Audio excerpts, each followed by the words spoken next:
Hi everybody, we're going to do a quick couple of videos about some of the tools here on the website. So at the BYU Idaho, byui.edu website, you'll need to sign in to access the faculty resources, which are all found here in this faculty tab. At the faculty tab, when you click on it, you'll see the sections that you have for the semester. And you can look at a class list, which is the list of all students that are currently in your class and registered.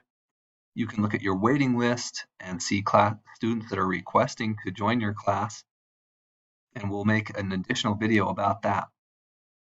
But from this main faculty tab, you can do a lot of the things. On the right-hand side, there's a class roles. We'll make another quick clip about that as well.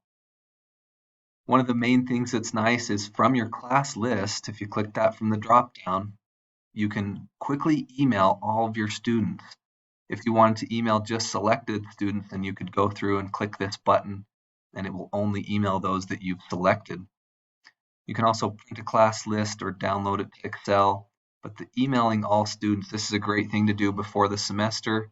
Send out an email introducing yourself, send any materials for preparation, and your link to Zoom if that's applicable.